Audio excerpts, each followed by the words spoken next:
Terimalah salam di dalam Dharma. Namo Sang Hyang Adi Budaya. Namo Buddhaya. Namo Buddhaya. Bapak Ibu sekalian, sekalipun ulambana itu akan dilakukan besok ya, sehari ya, namun penjelasan ulambana akan saya berikan pada kesempatan malam hari ini. Saya khawatir, takut kalau besok mungkin tingkat kesibukan Bapak Ibu lebih tinggi sehingga tidak konsentrasi lagi ya. Biasanya kalau pas habis sembahyang itu yang diurusi itu sembako ya.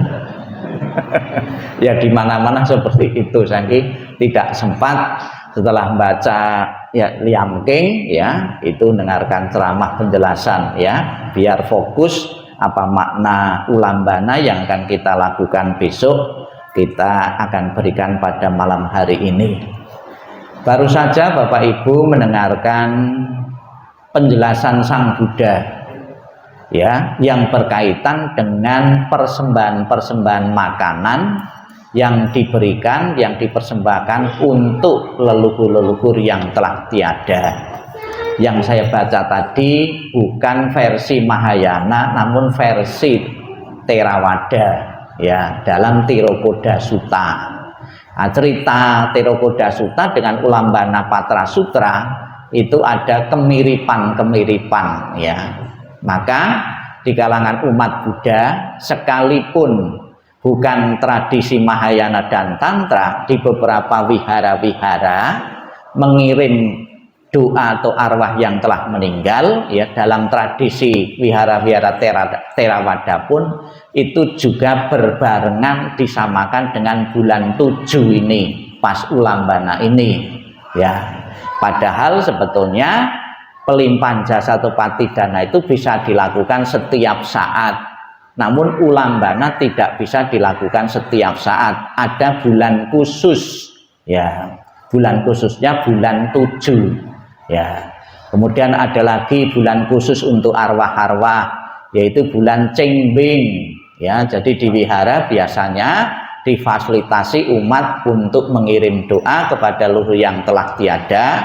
Yang pertama, leluhur-leluhur yang sangat dikenal, yaitu di bulan Cengbing untuk keluarga. Di bulan ulambana ini, di bulan 7 ya, leluhur-leluhur yang dikenal ditambah leluhur-leluhur orang lain ya. Jadi biasanya altar-altar ulambana di samping altar-altar leluhur yang dikenal, ada beberapa juga membuat altar yang tidak dikenal ya. Altar-altar untuk para pahlawan, altar-altar untuk para biku yang telah tiada, altar-altar untuk bayi-bayi yang digugurkan, itu ada di wihara-wihara, biasanya juga bikin di saat ulambana ini ya. Esensi dari ulambana dan patidana atau Tirokoda Sutta ini sebetulnya sama ya. Maka akan saya jelaskan kedua-duanya untuk menambah pengertian dan wawasan Bapak Ibu tentang ulambana. Di saat umat Buddha mengirim doa leluhur ini ya, ternyata juga apa yang Bapak Ibu baru dengar tadi tentang Tirokoda Sutta itu, oleh penyair lagu itu juga bisa dibikin lagu juga ya. Lagu tentang Tirokoda Sutta isinya ini ya, biar nanti bisa jelas membacanya, jelas nyanyinya, akan saya bacakan dulu syair lagu yang terkait dengan mengirim doa kepada yang telah tiada, sambil kita bisa melihat beberapa altar-altar leluhur ya. Itu jadi di situ seolah-olah seperti pameran yang makanan ya. Altar-altar leluhur itu kan pameran makanan ya. Itu lagunya, judulnya lagu persembahan ya. Syairnya, untuk mereka yang menanti di alam-alam derita, semoga berbahagia dengan persembahan ini. Untuk mereka yang memberi dengan hati tulus dan bersih, semoga berbahagia dengan amal dan bakti, memberi dengan penuh kasih, menyayangi sepenuh hati, semua harus disadari untuk bekal di akhir nanti ya. Jadi ulambana adalah untuk arwah-arwah yang menunggu pelimpahan jasa dari yang masih hidup atau keluarganya atau pihak lain ya. Ini adalah gambaran di saat umat Buddha di wihara-wihara mengadakan upacara pelimpahan jasa. Ada makna yang sangat sederhana yang mudah dipahami ya, dengan istilah patidana. Mungkin biar ya semua tahu patidana itu seperti gambarannya. Pati itu bisa kita maknai mati, dana itu memberi ya, berdana kepada orang yang telah mati, memberi kepada orang yang telah mati ya. Tentunya memberi kepada orang yang telah mati dengan memberi kepada orang yang masih hidup itu berbeda. Disajikan persembahan ini sampai sehari, 2 hari, seminggu ya. Kalau tujuannya itu dipersembahkan kepada orang yang mati, saya yakin masih utuh ya, tidak berkurang, tidak tetel ya. Tapi kalau tujuannya itu dipersembahkan kepada orang yang hidup ya, jangan sampai sehari ya, mungkin setelah kebaktian pasti habis ya persembahan ini ya. Apakah ada gunanya dan manfaatnya? Sekalipun memakai kata persembahan tetap ada gunanya, ada nilai manfaatnya. Sekalipun makanan itu tidak berkurang sedikit pun. Jadi arwah itu tahu juga, saya sekalipun sudah meninggal tetap diperhatikan. Keluargaku tetap mengirim makanan ketika seperti saya ketika masih hidup, memberi persembahan. Dengan merasa diperhatikan, diberi persembahan itulah akan membentuk kondisi arwah itu bahagia. Dengan kondisi bahagia atas bantuan kita itulah yang mendukungnya seseorang terlahir di alam bahagia. Ya, itu kurang lebihnya seperti itu. Dengan kebaikan dari keluarga-keluarga yang masih hidup ini ditujukan kepada leluhur yang telah tiada, membawa kondisi leluhur itu mempunyai perasaan bahagia. Inilah yang disebut dengan pelimpahan jasa. Namun perlu dimengerti juga, semakin sering kita melakukan pelimpahan jasa, tidak usah khawatir kebaikan-kebaikan kita akan berkurang ya. Justru kebaikan kita akan bertambah. Karena istilah pelimpahan jasa itu tidak berlaku hukum matematika. Kalau hukum matematika istilah memberi itu pasti ada yang berkurang dan ada yang bertambah.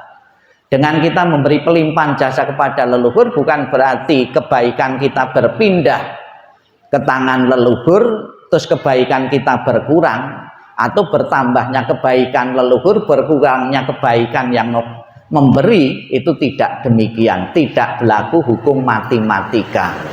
Jadi dengan perasaan bahagia yang didukung yang hidup inilah yang akan membentuk kondisi bahagia arwah ya.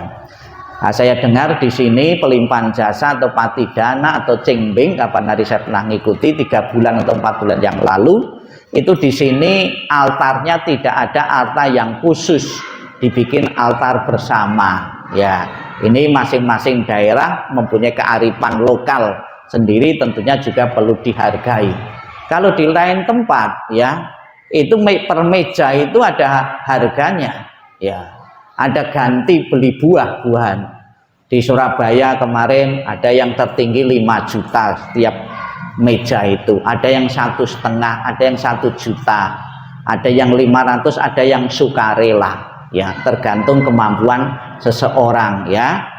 Kalau kebijaksanaan dari pengurus seperti sini ya kita hargai, karena tidak semua kebijakan itu juga berlaku yang lain. Ada yang khawatir kalau dikasih harga-harga itu menimbulkan kecemburuan sosial ya, orang yang mampu tidak mampu kelihatan sekali. Tapi kalau dibikin sama dengan sukarela, dana sukarela, seolah-olah itu ada kebersamaan, tidak membedakan antara yang mampu dan tidak mampu ya, itu ya. Namun juga demikian di wihara-wihara yang bikin tarif-tarif itu juga ada maksudnya juga ya, karena sudah pasti ya, yang ikut berapa, ngundang biku berapa, biaya berapa, kan gitu.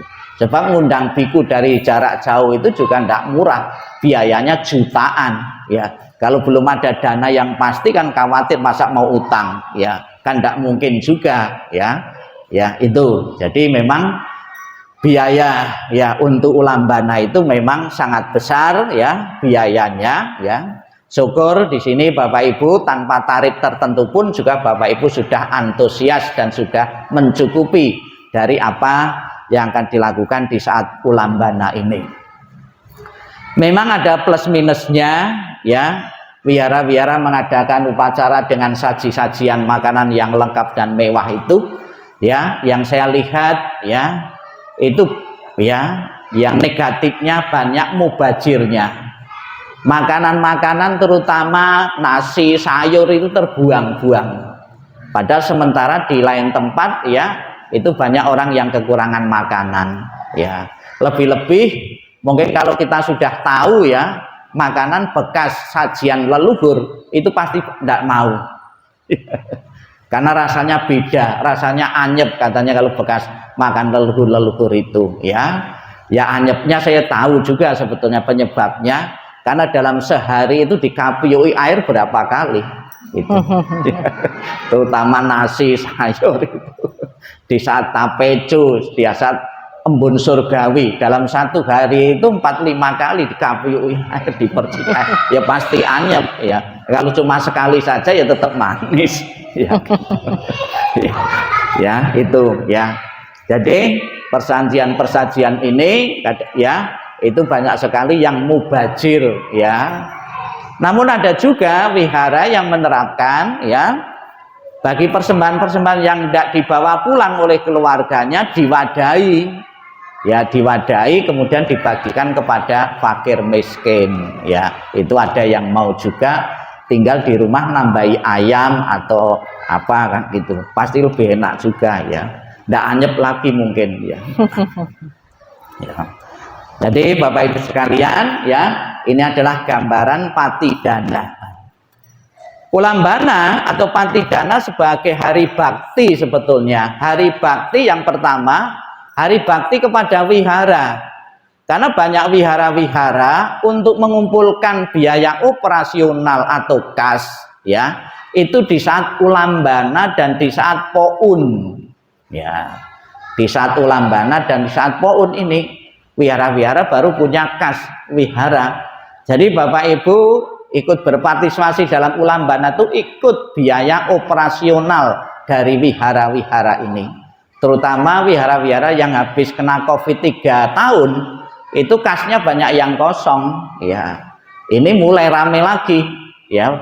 Acara-acara itu mulai gerak lagi, acara ulambana atau cingbing maupun acara-acara yang lain. Nah, silahkan Bapak Ibu di samping mengingat leluhur-leluhur keluarga, juga kita mengingat juga, ya, hari bakti kepada wihara. Sebab tanpa rasa bakti dari Bapak Ibu ikut berpartisipasi dalam wihara ini, tidak memungkinkan wihara mempunyai biaya operasional. Syukur Bapak Ibu sebagai umat Buddha juga harus tahu esensi dari pelimpahan jasa. Daripada repot-repot wihara dan pengurus menyiapkan saji-sajian makanan ini, lebih baik Bapak Ibu mempunyai uang, saya berdana untuk operasional wihara dalam rangka ulambana ini, tanpa harus minta pengurus harus menyediakan saji-sajian. Itu jauh lebih mengena, lebih praktis juga. Disebutkan saja, saya berdana untuk wihara dalam rangka ulambana, katakanlah 200.000, 500.000, kulimpahkan kebaikanku kepada leluhurku yang telah tiada. Sudah praktis, pengurus tidak sibuk-sibuk, ya, ngurus persembahan-persembahan. Itu juga jauh lebih mengena daripada Bapak Ibu menuntut ada buahnya kurang saja, sajiannya kurang saja, itu jadi masalah, ya. Memang bagi kalangan mereka yang masih mengikuti tradisi, seolah-olah makanan yang dipersembahkan itu betul-betul dinikmati yang telah meninggal, padahal sebagai simbol saja, ya. Itu umat Buddha juga harus paham betul, ya, itu.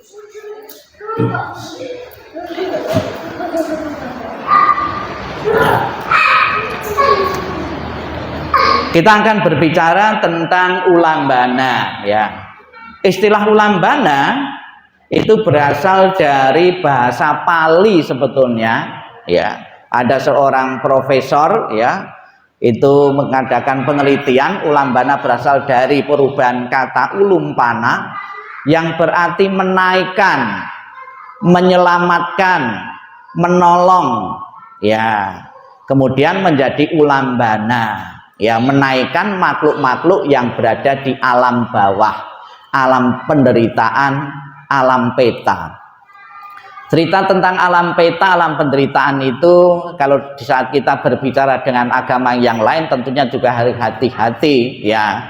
Sebab di tempat lain itu yang ditonjolkan itu leluhur atau orang mati itu sudah masuk surga, sedangkan kita yang ditonjolkan, yang diperingati setiap tahun leluhur kita itu di alam neraka, alam penderitaan. Loh, kalau beragama di agama Buddha, kalau orang tuamu masuk neraka, terbukti disembayangi terus, diangkat untuk masuk surga. Kalau tempat saya kan sudah masuk surga, tempatmu tiap tahun diingat masuk neraka orang tuanya. Ya, tentunya juga harus hati-hati juga, ya, memberikan penjelasan itu, ya.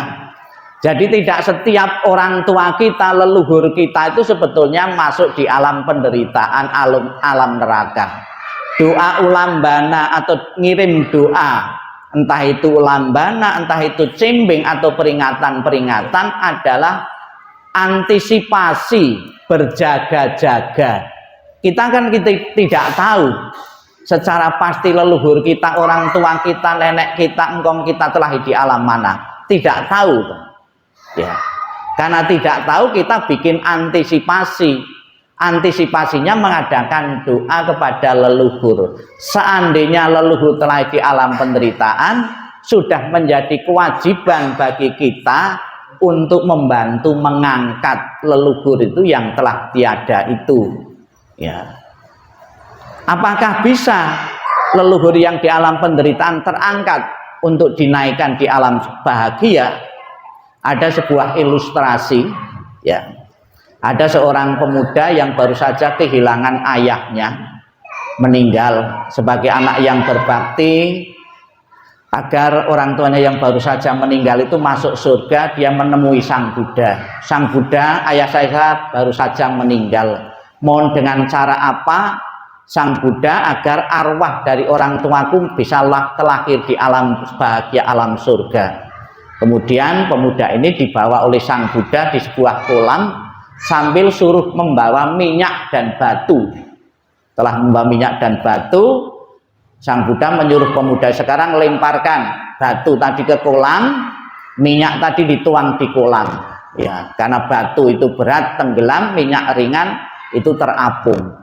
Telah melakukan itu, Sang Buddha menyuruh pemuda ini, sekarang pemuda, tolong undanglah rohaniwan-rohaniwan dari berbagai penjuru yang kamu kenal untuk datang ke kolam ini dan memanjatkan doa, batu yang tenggelam tadi bisa terapung, minyak yang terapung bisa tenggelam.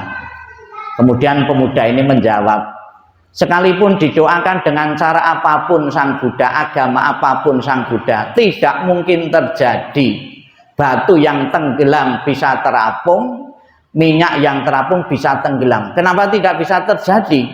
Karena sudah menjadi hukum alam. Sesuatu yang berat akan tenggelam, sesuatu yang ringan akan terapung. Kemudian Sang Buddha memberikan penjelasan, demikian pula oh pemuda, kalau semasa kehidupannya orang tuamu melakukan perbuatan-perbuatan yang berat, perbuatan-perbuatan jahat, akan menenggelamkan orang tuamu di alam-alam bawah, alam rendah. Kalau sekiranya orang tuamu di masa hidupnya melakukan perbuatan-perbuatan ringan, perbuatan-perbuatan baik, akan mengangkatnya di alam bahagia, alam surga. Kita secara pasti tidak tahu leluhur-leluhur kita itu telah di alam bawah atau alam atas atau alam bawah, ya. Apakah bisa kita menolong orang tua kita yang telah di alam bawah untuk dinaikkan? Bisa. Ilustrasi batu tadi, bagaimana batu yang berat tadi bisa berada di permukaan air, di atas permukaan air, caranya gimana? Ditaruh perahu atau kapal. itu sudah otomatis batu yang berat tadi berada di atas permukaan air atau di alam atas. Doa-doa yang kita bawakan ini ibaratnya membuat perahu-perahu, kapal-kapal bagi leluhur kita yang telah tiada. Sekiranya leluhur kita teralih alam dia rendah, kita membuat kapal untuk mengangkat, untuk menaikkan leluhur kita di alam bawah, untuk terlahir di alam bahagia. Lebih-lebih di saat ulambana itu kita melantunkan nama Amitabha Buddha.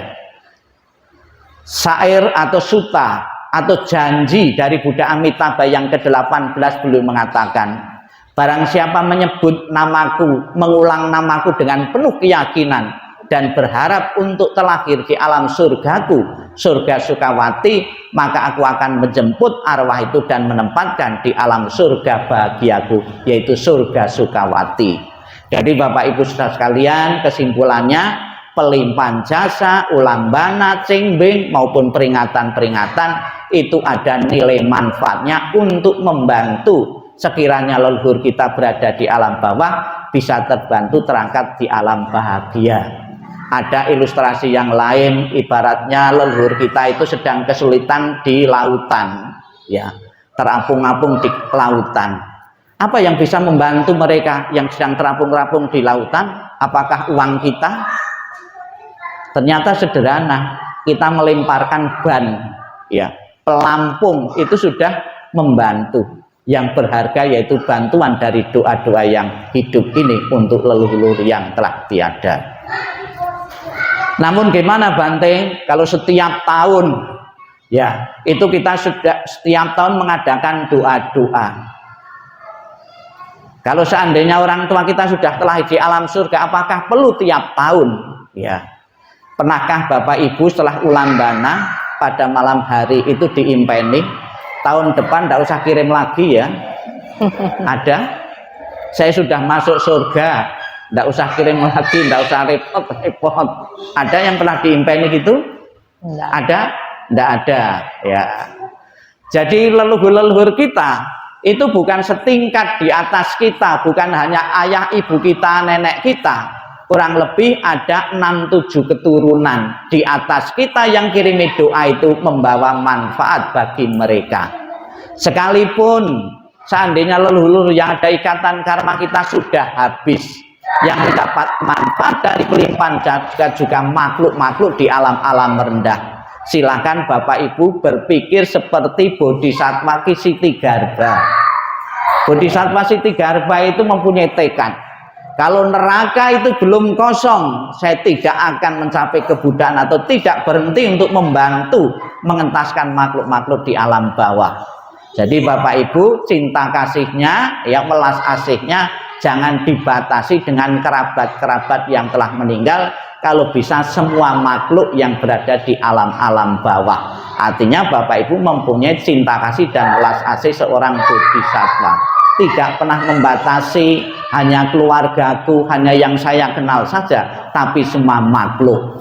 Bahkan di kalangan umat Buddha ada satu pelajaran, semua wanita itu adalah pernah menjadi ibu kita, semua laki-laki pernah menjadi ayah kita. Ya, kita kan tidak tahu makhluk-makhluk yang sekarang di alam-alam penderita pun itu juga pernah berbuat baik kepada kita, dan waktunya di saat ulambana itu kita mengenal dan mengangkat mereka, membantu mereka untuk terlahir di alam bahagia itu. Kemudian arti dalam bahasa Mandarin, ya. Ya, ini arti dalam bahasa ulambana diterjemahkan sebagai Yu Lempen, ya. Ini secara harfiah mangkok atau baskom, persembahan leluhur. Ya. Tuh. Sutra Ulambana adalah sutra Buddhis yang diterjemahkan, ya, Dharma Raksa dari bahasa Sanskerta ke bahasa Tiongkok. Jadi sutra Ulambana itu juga asli kitab suci agama Buddha yang berasal dari India juga. Terbukti pertama kali ditulis bahasa Sanskerta Kemudian biar dimengerti di masyarakat Tiongkok itu diterjemahkan menggunakan bahasa Tiongkok ya. Adalah menceritakan tentang kisah seorang biku yang bernama Moggallana ini yang ketika bermeditasi bisa melihat ibunya yang sedang kesulitan ya di alam bawah, alam neraka ya, ibunya sedang kesulitan di alam neraka. Biku Moggallana itu mempunyai kesaktian yang luar biasa. Salah satunya yang pertama, bisa melihat makhluk-makhluk di alam neraka. Namun bisa juga selain di alam neraka, dia juga pernah hiking, pernah naik ke alam surga. Di alam surga pernah mendapati, pernah melihat sebuah gedung yang megah dan mewah, namun belum berpenghuni. Gedung megah dan mewah belum berpenghuni. Dia kemudian penasaran, karena penasaran dia turun ke dunia bertanya kepada Sang Buddha. Sang Buddha, ketika saya ke surga melihat gedung megah dan mewah belum berpenghuni, itu milik siapa? Kemudian Sang Buddha menjawab, itu milik seseorang yang bernama Nandia. Nandia ini ketua panitia pembangunan wihara. Ya, ketua pembangunan wihara pada waktu itu sering galang-galang dana, mengajak orang-orang lain berdana untuk mewujudkan pembangunan wihara. Sekalipun Nandian itu belum meninggal, masih hidup di dunia, hadiah atau kebajikannya, pahala kebaikannya itu ya sudah langsung tercipta di alam surga. Ada gedung dan mewah belum berpenghuni, itu adalah milik Nandia sebagai buah kebajikan dari melakukan sebagai ketua panitia pembangunan wihara ini. Jadi Bapak Ibu sekalian ya, kalau sewaktu-waktu Bapak Ibu suatu saat nanti meninggal ya, tidak usah atau mulai sekarang ya dipesan keluarga-keluarga, tidak usah kirim rumah-rumahan ya. Ya. Lebih baik Bapak Ibu kali ini mendapatkan fasilitas kehidupan di alam surga sana, itu mulai sekarang giat melakukan kebaikan-kebaikan. Pahala kebaikannya bisa langsung tersedia di alam surga. Ya. Bagi mereka yang kirim rumah-rumahan itu kan punya sebuah harapan dan gambaran. Saya sering menjelaskan kepada keluarga-keluarga yang sedang berduka, itu ada yang rumah-rumahan itu harganya itu tidak murah ya, ada yang 10 juta, ada yang 40 juta ya. Kapan hari ya yang cerita orang Surabaya bakar rumahnya di Medan, biaya keseluruhan itu 250 juta. Itu kan sudah bisa untuk kredit rumah asli itu sebenarnya. Itu dibakar gitu saja ya itu. Dia berharap dengan membakar dikirimi rumah-rumahan ini di alam sana ya, itu juga tercipta rumah-rumahan. Masuk akal mana dengan buah kebaikan dengan ngirim rumah-rumahan? Tentunya masuk akal berbuat kebajikan ini dalam versi Buddhis. Namun doa ngirim rumah-rumahan juga ada bagusnya juga, melariskan orang yang jual rumah-rumahan. Saya tidak berani ketika menjelaskan di tempat-tempat ya, di tempat-tempat kematian itu tidak ada gunanya. Tak beri makna baru dengan makna Buddhis ya. Ada lagi rumah-rumahan itu yang dikirim itu tak beri makna, dibakar agar orang tuamu tidak melekat lagi terhadap apa yang pernah dipunyai di dunia ini. Tidak melekat, sudah dibawakan semua. Nah, makhluk yang melekat, arwah yang melekat kan gentayangan ya. Bahkan ada juga hidupnya itu berprestasi, mempunyai piala ya, biar tidak gentayangan ya, biar tidak melekat terhadap piala yang dipunyainya, pialanya juga ikut dibakar juga di saat bakar rumah. Nah, kalau pialanya itu dari emas kan eman-eman itu ya, ikut dibakar ya. Kemarin tadi saya dengarkan YouTube ya, itu ada ngirim ya, biar tidak melekat orang tuanya meninggal ya, iPad, HP itu loh, di petinya ditaruh HP. Tapi yang ngirim itu anaknya lupa, tidak tak saya kirimi cas, ya tetap tidak bisa pakai juga, karena casnya lupa. Ya, maksudnya biar tidak melekat, ya sebelum meninggal tuh suruh belikan iPad kan gitu, dipakai terus, begitu meninggal biar tidak melekat, terus sekalian dikubur juga. Nah, kalau iPadnya mahal bisa dibongkar itu kuburannya. Gitu. Kemudian tak beri makna, dengan kamu diperlihatkan rumah-rumah ini kamu harus ingat jerih payah warisan orang tuamu. Jangan sepeninggal orang tuamu ya rumahnya langsung jual. Artinya kamu tidak menghargai warisan dari orang tuamu. Saya jelaskan, saya beri makna-makna baru itu ya.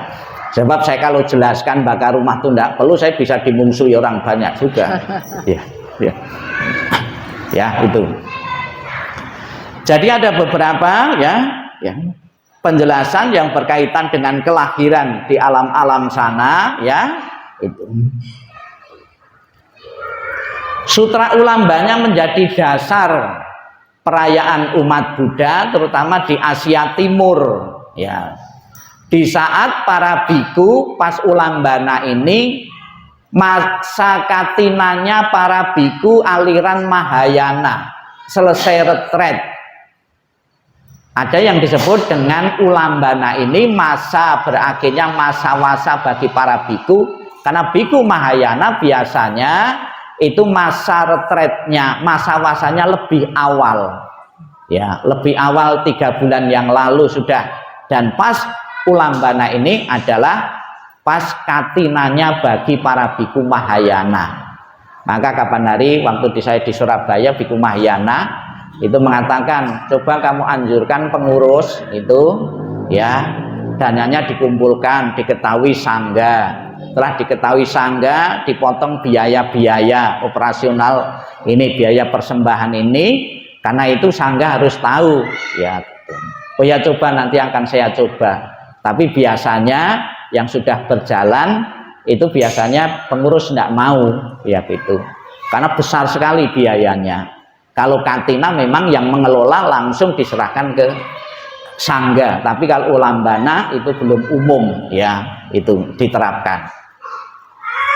Jadi kenapa di saat selesainya masa wasa para biku Mahayana itu cocok ya untuk melakukan pelimpahan jasa, karena para biku selesai menjalankan wasa ini ibaratnya itu ladang yang subur untuk menanam kebajikan. Bapak Ibu mempunyai tanaman bibit kemudian ditanam di ladang yang subur, kebaikannya sangat luar biasa, sangat besar, maka layaklah untuk dipersembahkan kepada leluhur-leluhur yang telah tiada ya, dibandingkan dengan bulan-bulan biasa ya. Ada lagi Bapak Ibu, ada mitos-mitos tertentu yang berkaitan dengan Ulambana atau bulan 7. Ada yang ya pantangan-pantangan di saat bulan 7 ini ya. Ada yang tidak berani pindah rumah di saat bulan ke-7. Jadi bulan jelek untuk pindah rumah. Nah, kalau banjir gimana? Gara-gara bersikukuh ini bulan jelek terus tidak berani pindah. Kemudian tidak bagus ya untuk pernikahan. Padahal Bapak Ibu, kalau Bapak Ibu mau pernikahan, pesta pernikahan di bulan 7 seperti saat ini, itu jauh lebih banyak untungnya daripada bulan-bulan yang bagus. Saingannya tidak banyak.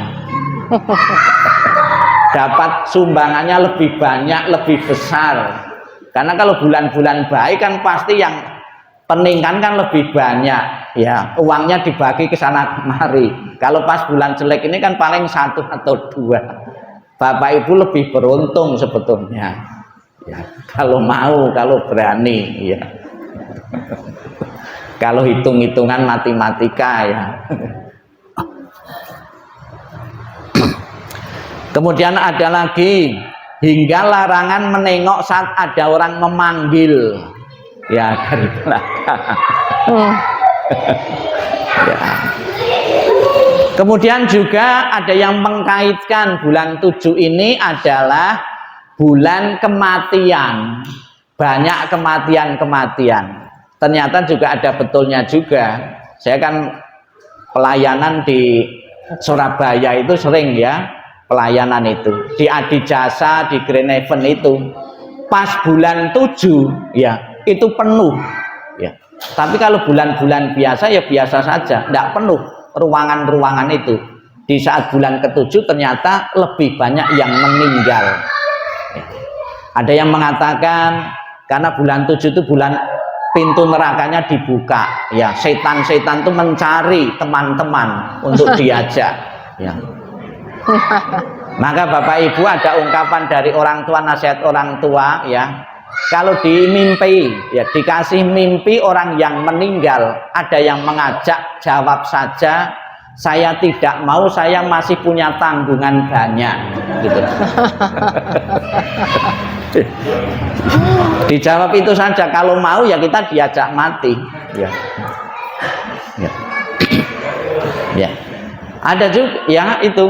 Kemudian di samping banyak kematian, di saat bulan 7 banyak kecelakaan-kecelakaan. Ya. Itu ada yang mengkaitkan dengan para makhluk-makhluk alam peta, alam neraka itu bergentayangan cari teman. Ya. Itu. Ya ini tentunya mitos, tapi kadang-kadang juga ada betulnya juga, ya. Ya.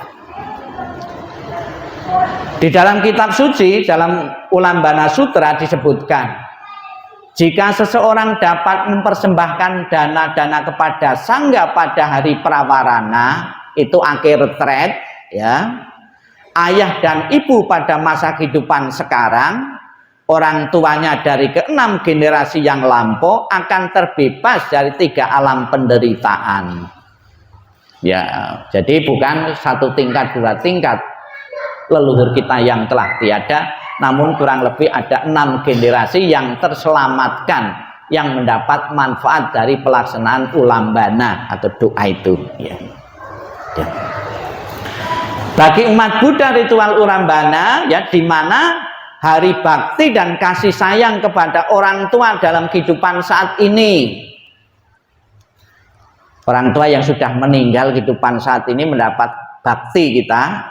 Orang tua kehidupan yang lampau, tadi saya katakan semua wanita ibu kita, laki-laki ayah kita, ya, dan yang akan datang. Jadi sangat luas sekali yang mendapat manfaat, ya. Jadi bukan saja 1 generasi saja, tapi beberapa generasi-generasi. Ya. Kemudian juga di saat ulambana ini, saya katakan di depan adalah hari raya katinanya para biku Mahayana. Maka di saat pas katina ini para biku yang hadir juga cukup banyak, ya. Minimal paling sedikit itu 5 kalau disebut dengan sangga. Apabila kepepet tidak ada biku, ya 4 boleh. Bagaimana biar genap 5? Patung Buddha ikut dihitung, ya.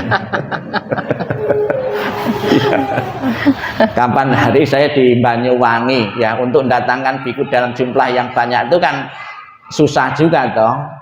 Di sana ternyata biku yang hadir saya katakan ada 7. Bikin WA ada 7 pengurus-pengurus.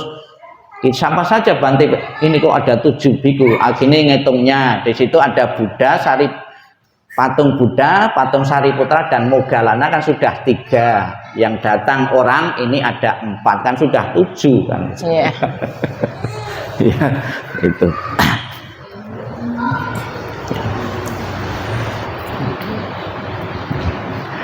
Para umat Buddha yang memberikan persembahan kepada mereka memperoleh karma baik lebih besar daripada biasanya, ya. Umat Buddha melimpahkan jasa kebajikan yang diperoleh dari persembahan tersebut untuk roh leluhur mereka serta makhluk-makhluk yang menderita di alam peta atau hantu kelaparan.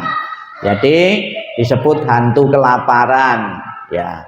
Ini kita lihat gambaran ulambana di tempat lain, ya. Ini kemarin di Surabaya, ya, ini di Wihara Surabaya ini beberapa hari yang lalu.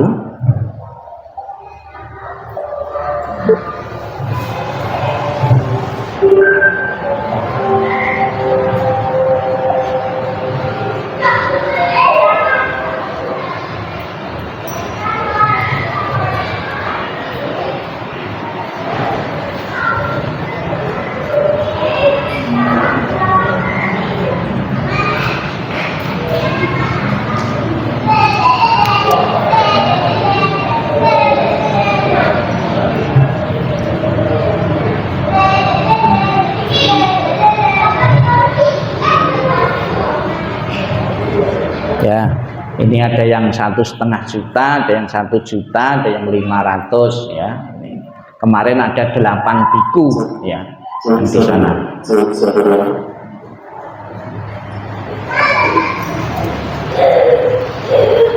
Jadi saya tuh kadang-kadang juga geli juga di saat bulan 7, bulan Ulambana, itu leluhur-leluhur itu jadi rebutan wihara-wihara. Ya. Nah, kalau di kota besar kan wiharanya banyak, gitu. Jadi leluhur-leluhur itu jadi rebutan ya. Bikunya dimintai tolong-tolong Bante WA umat-umat yang Bante kenal lah. Terpaksa bukan di Surabaya saja yang dikenal ya, ke Papua sana juga, ke Kalimantan, kemana-mana. Mungkin umat sini juga ada juga yang kenal juga. Ya itu ya. Bagi wihara-wihara yang belum telanjur ya, itu ada persembahan-persembahan pribadi, saya sarankan bersama-sama saja seperti sini ya. Kemarin saya di Royal, Wihara Royal ada 6 tempat ibadah, itu juga saya sarankan biar mudah, praktis, jangan ada perbedaan-perbedaan, dibikin rata saja semua gitu. Dan sederhana, tidak ada persembahan makanan terlalu banyak, cuma pelita saja, pelita dikasih nama gitu saja, dana itu saja, lebih praktis juga ya, tidak merepotkan pengurus ya. Ya. Itu Bapak Ibu sekalian, dasar dari Ulambana juga dalam versi Theravada yang sudah saya jelaskan tadi. Ini Theravada Sutanya ya. Semoga jasa-jasa ini melimpah kepada sanak keluarga yang telah meninggal. Semoga sanak keluarga berbahagia bila persembahan diberikan kepada sangga, manfaatnya dipulih jauh lebih besar ya. Nih, Buddha mengajarkan kepada segala muda tentang kewajiban orang tua kepada leluhurnya yang telah tiada, yang paling bawah mendedikasikan jasa kebajikan, menyembayangkan orang tua yang telah meninggal. Ini kewajiban bagi seorang anak ya, sebagai tanda bakti, tanda hormat kepada yang telah tiada. Memberi persajian itu bisa dilakukan di kuburan ya, di kuburan-kuburan, ini pas Cingbing ya, atau hari-hari peringatan, ada juga di rumah. Bahkan sebagai tanda bakti ternyata bukan saja memberi persembahan saja di kuburannya. Saya pernah menemukan kapan hari diajak ke salah satu kuburan, jadi kuburannya lainnya itu gelap, tidak ada lampu semua. Kuburan dia dipasangi lampu besar itu, seperti di jalan itu. 35 juta baik itu bikinnya itu pakai tenaga matahari. Ya kasihan Bante mama saya kalau malam kegelapan gitu. Keluar uang 35 juta untuk masang lampu.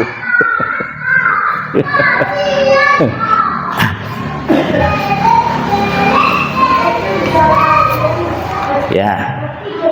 Pelimpahan jasa atau patidana, kewajiban dharma untuk keluarga telah ditunjukkan. Bagaimana puja dilakukan bagi orang yang telah meninggal, bagaimana para biksu diberi kekuatan dan betapa besar jasa kebajikan Anda.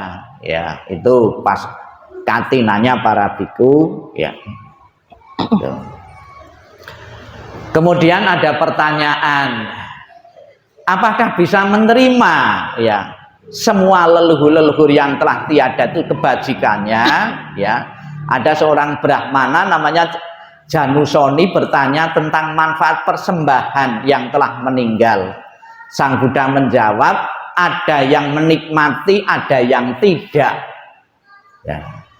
Termasuk mana orang tua kita yang sering kita kirimi itu ya, apa yang bisa menikmati atau tidak ya. Hanya di antara hantu atau peta ada yang membutuhkan persembahan dari keturunannya. Persembahan bagi orang yang sudah meninggal tidak akan sia-sia karena hantu lain dapat ikut menikmatinya. Gambarannya yang bisa menikmati ya persembahan-persembahan itu hantu atau di alam peta bagian yang pertama. Tidak semua hantu ya. Tuh. Para datu pajiwika peta memakan makanan yang disuguhkan orang dalam upacara sembayang. Nah, mungkin ini kalau orang tua kita, leluhur kita di saat kasih persembahan, rasanya setelah dikasih persembahan kita ambil jadi anyep, ya ini. Kalau dikasih persembahan kemudian kita ambil rasanya masih manis, berarti orang tua kita tidak bisa menikmati dan tidak terlahir di Paradatu Pajiwika Peta ini. Ya, hanya salah satu, tidak semua alam hantu itu bisa menikmati jasa kebajikan. Maka doa itu sebuah antisipasi berjaga-jaga.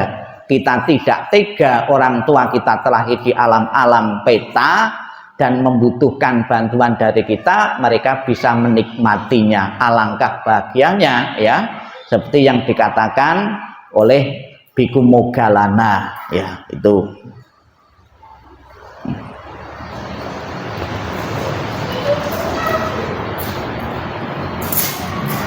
Ini gambaran dari Ulambana, kebodohan. Ini jangan sampai dibawa sampai mati, ya. Kalau Bapak Ibu membawa keserakahan, kebencian, kebodohan sampai mati, nanti akan terlahir di alam berikutnya juga sama juga. Jadi hantu-hantu kelaparan dan suka berebut makanan kepada yang lain. Ya, ini contohnya yang berebut itu.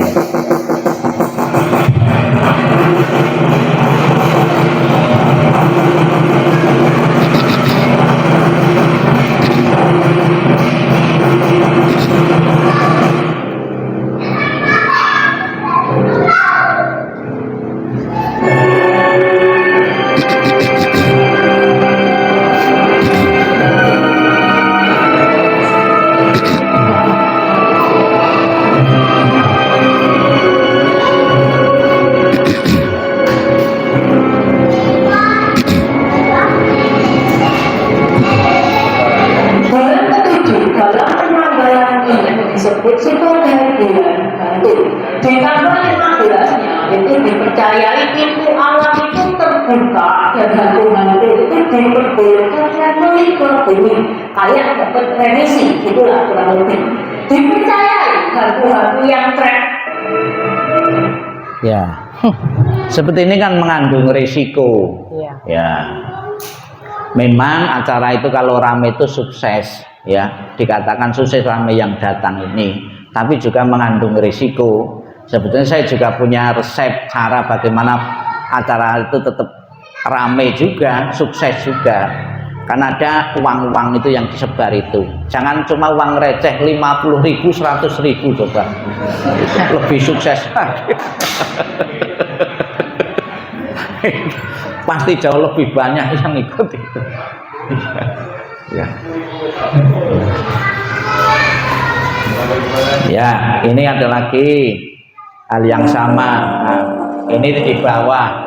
Ini kan banyak makanan yang terinjak-injak. Ya. Sayang, ya.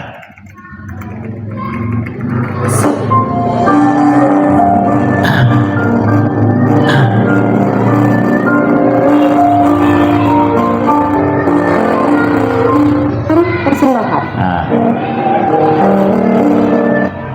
Ada lagi di tempat lain saya pernah melihat juga suhunya itu membawa uang, terus di depan wihara itu disebar. Memang do berebut, tapi ada yang mengkhawatirkan seperti ini itu sebuah pelecehan. Ya, pelecehan yang merebut itu kalau dilihat orang loh, pelecehan juga. Ya jangankan itu, ya Presiden Jokowi saja bagi kaos Bapak itu dilempar-lempar saja kan ada yang protes, seolah-olah tidak menghargai masyarakatnya, kok dilempar-lempar gitu saja. Uang juga seperti itu, seolah-olah tidak menghargai orang-orang lain gitu. Ya.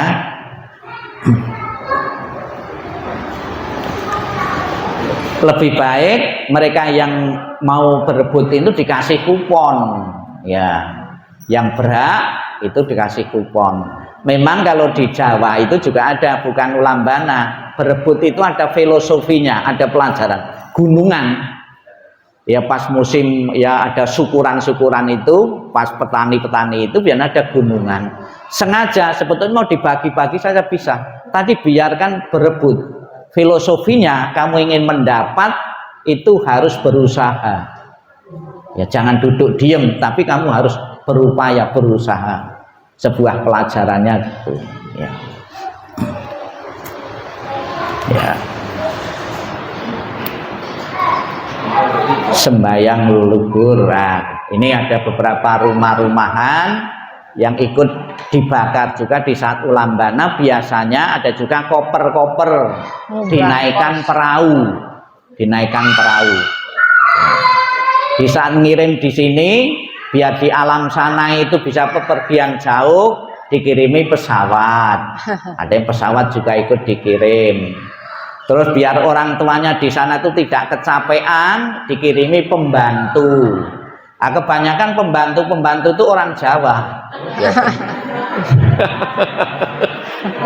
Dari namanya sudah ketahuan, Paimin, Paijo, Yanto. Jarang yang nama Chinese itu, jarang.